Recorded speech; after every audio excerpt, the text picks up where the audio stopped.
And every different way that we learn has to be given to your students, not just in the way that you best learn as a teacher, but in every possible way that they can learn as a student. My name is Peter. My full name is Peter Isaac Cole. I teach hip-hop, but really, personally, I dance everything.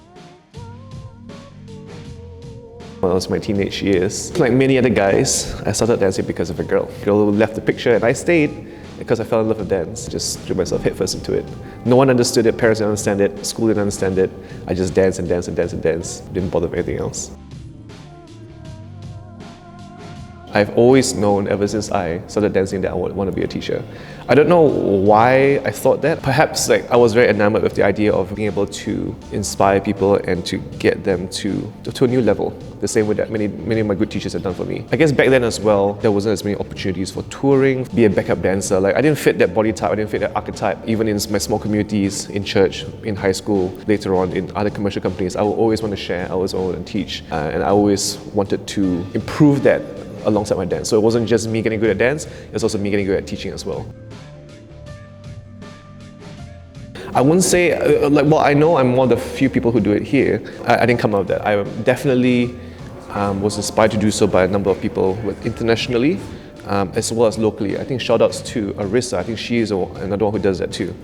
I think it's so important, especially for beginners, to just have a grasp of what's happening. It's easy to learn with your eyes, but it's easy to forget with your eyes. I think what's more important is to really make sure that they have an understanding mentally, audially, whatever it is, right? And every different way that we learn has to be given to your students, not just in the way that you best learn as a teacher, but in every possible way that they can learn as a student. I'm still improving that. I don't think I'm that great at it just yet. I'm still trying my best to be able to tackle every specific way of learning. And just one of those ways of just getting that is debriefing at the end of the class.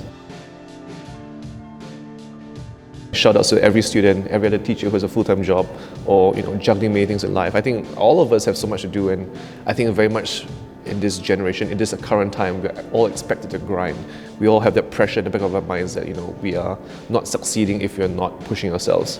And so I feel like everyone here, staff members, teachers, directors, managers, students especially, all go through that. For me personally, it's really just because I love it, and I think that's what gives me energy. There's multiple reasons to do it, but I think the most important reason is because I actually love it.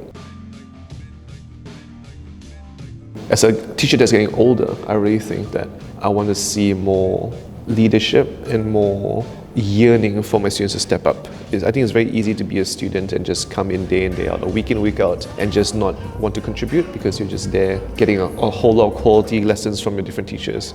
And so as part of that, as a teacher, I really want to learn how to foster that, but also I just want to see and be able to give to my students that opportunity and also, I guess, more understanding into what it's like to be a teacher or to be a leader or be a director, whatever it is, right? Things that I've done in the past as well that I can always give back to foster the next generation of leaders and directors, not just the next generation of dancers.